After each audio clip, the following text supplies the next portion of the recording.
Salut la bande, j'ai envie de vous proposer une petite séance de freestyle sophro. Oh, je suis désolée, on va entendre les insectes très fort je pense, j'espère que ça vous embête pas. Alors, je suis en gueule de bois et j'ai envie de vous proposer une petite séance freestyle sophro sur comment faire quand on a la gueule de bois. Alors déjà buvez plein d'eau, hein, et puis l'alcool c'est pas bon pour la santé. Donc ce que je fais c'est que je commence par m'étirer. J'ai la sensation quand je suis en gueule de bois que l'énergie circule pas, que tout est bloqué. Donc des petits mouvements qui font du bien. Moi je suis déjà pas mal tendue des cervicales. Du coup quand je suis en gueule de bois encore plus, je serre la mâchoire la nuit, je refoule trop de colère. Donc c'est là que ça me fait du bien. Après je suis pas une grande sportive, donc si vous avez envie de vous mettre debout et de vous faire une séance de yoga ou d'étirement vachement plus intense, sentez-vous libre de le faire vraiment. J'ai envie d'étirer mon dos quand même. C'est bien de se mettre en mouvement.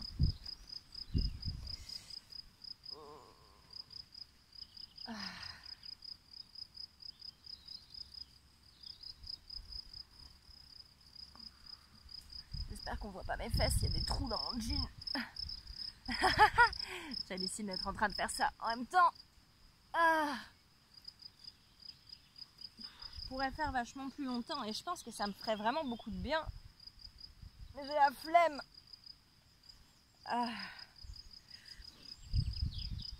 Et ce que je vais faire, en général je le fais allongé, mais là comme je me filme, cette dégaine c'est un enfer. C'est que je vais le faire assise, mais vous mettez-vous comme c'est cool pour vous.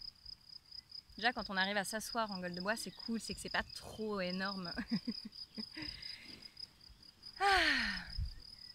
Et ce que je vais essayer de visualiser, ce que je vous invite à visualiser, c'est comme une pluie de paillettes guérisseuses. Mais vous pouvez imaginer une couleur ou de l'eau ou du feu ou des petits dragons qui vous soufflent dessus, des trucs ou des petites fées ce que vous voulez. Freestyle. Moi j'aime bien imaginer des petites paillettes des petites paillettes d'amour qui viennent se coller sur toutes mes cellules pour les réhydrater et pour les nourrir, les revigorer, leur donner de l'énergie. Parce que ce qui se passe quand je suis en gueule de bois, moi perso, c'est que j'ai pas d'énergie. Ou alors le matin si je suis encore un peu sous. Mais sinon... je sais pas si je vais oser publier ça. Mais sinon... je ne sais plus ce que je disais. Douceur avec soi-même. Ah oui, voilà, ce dont j'ai besoin, c'est de retrouver de l'énergie. Donc ma séance, moi, mon intention, ça va être faire circuler l'énergie et revitaliser l'énergie et mes cellules.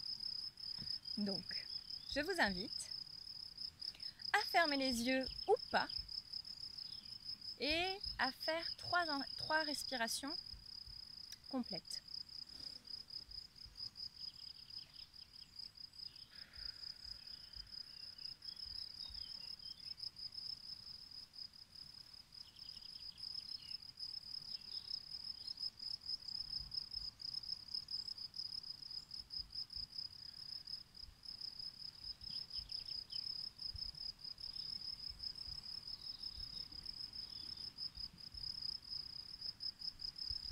C'est tellement agréable, j'ai plus envie de m'arrêter.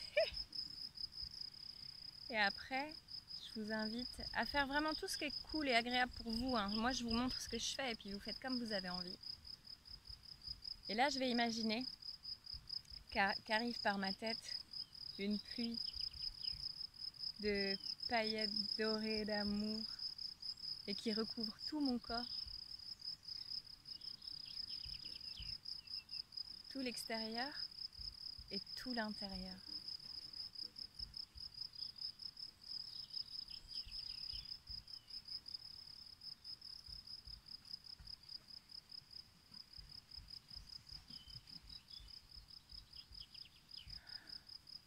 J'adore. J'aime trop. La caméra est pas droite, je suis désolée. Juste ça, moi, ça me fait du bien de ouf.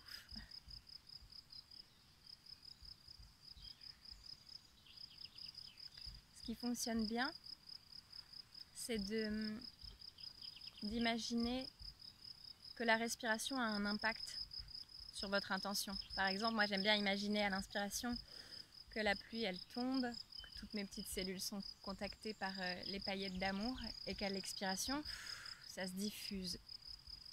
Vous pouvez aussi imaginer que la détente elle arrive de l'extérieur autour de vous et que petit à petit elle vient à l'intérieur.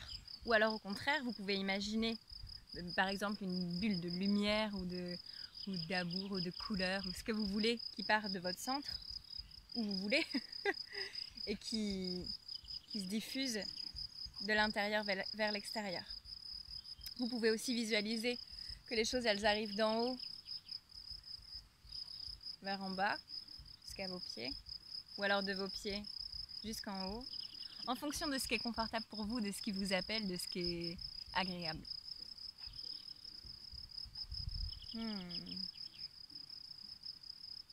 Qu'est-ce qu'on pourrait visualiser d'autre? De l'eau. Je vais imaginer une pluie, une vraie pluie sur mon corps et à l'intérieur de mon corps.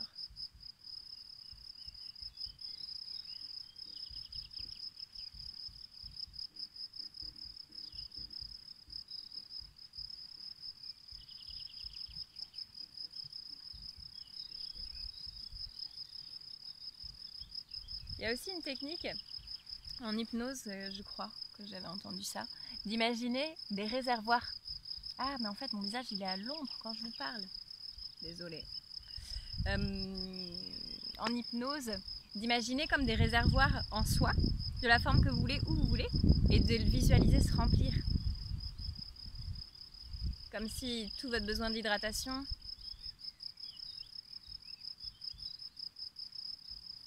il était rempli. Et vous pouvez le faire avec la vitalité, de la détente, ce que vous voulez. Moi j'aime bien le faire avec les hormones aussi. Imaginez que je prends un shoot d'endorphine.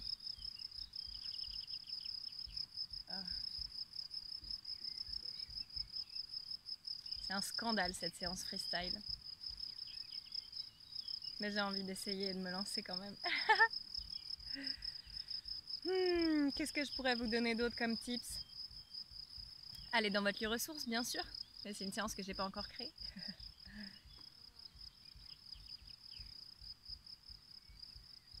Moi, dans mon lieu ressource, j'ai si vous avez écouté le podcast que j'espère avoir déjà publié au moment où vous regarderez cette vidéo, du lieu ressource, je parle d'une structure en bois à un endroit dans mon lieu ressource où je suis en face de la mer, de la rivière qui va dans la mer au milieu de ces deux montagnes.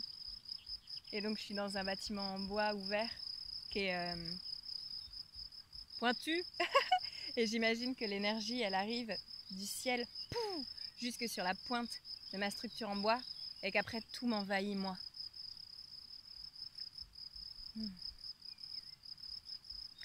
Après, ce que je pense qui est important aussi en lendemain de cuite, c'est la douceur avec soi-même. Moi, je peux en parler plus si vous voulez de mon problème avec les excès d'alcool. Et je me suis tellement maltraitée à vraiment vivre des journées où je me déteste en fait. Où je me dis que j'ai envie de mourir, que je veux que la vie elle s'arrête en fait. C'est trop horrible, je me déteste tellement, j'arrive plus à vivre avec moi dans ces moments-là. Et donc, pas hésiter à s'offrir de la douceur et de l'empathie. Je reparle de cette histoire de deuxième flèche de Bouddha. Il y a la première flèche où déjà la vie, elle a été dure, il s'est passé quelque chose, ou alors par exemple, j'ai pris une cuite et j'ai fait du mal à mon corps. Et il y a la deuxième flèche qu'on se met nous volontairement, c'est qu'on s'en veut de souffrir d'une situation. Et donc, si on peut enlever la culpabilité et déjà s'occuper de là où on a mal, et pas en plus se détester d'avoir mal et se mettre une deuxième flèche, bref. Ah, mais les vaches, elles ont accès ici aussi. J'espère que je vais pas me faire embêter par les vaches. Et donc, douceur avec soi-même. Vous pouvez imaginer la petite part de vous comme vous voulez. Je sais pas si vous contactez parfois les différentes parts de vous. Imaginez la petite part de vous qui s'en veut, qui est triste, et imaginez que vous lui donnez de l'amour, que vous l'enveloppez dans une bulle d'amour. Moi je fais ça parfois avec la part de moi qui a peur. J'imagine une petite Marion cachée derrière un rocher, et petit à petit elle s'assoit sur le rocher et elle revient devant, je la rassure. La petite part de moi vénère qui est avec ses 2 katanas. J'imagine là bien vénère jusqu'à ce qu'elle range ces 2 katanas, je sais pas comment on range des katanas, et qu'elle se détende et qu'elle se sente entendue et considérée et respectée dans ses limites. Et la petite part de moi toute triste, qui pleure, elle a des petits, comme dans un manga, un peu toutes les petites larmes qui coulent comme ça. Et donc je prends ces petites parts de moi et je discute avec elle. Ça c'est un tips aussi qui fonctionne bien. Comme je me sens moyennement en sécurité avec la vache qui est entrée dans ce pré, et que je me dis que je vais peut-être m'arrêter là avant qu'elle ramène toutes ses copines. J'espère que ça vous aura donné des petites pistes. C'était un moment freestyle sophro autour de la cuite. Et je vais rentrer chez moi boire de l'eau. J'ai pas pris de bouteille d'eau. Je vous dis à bientôt pour de nouvelles aventures.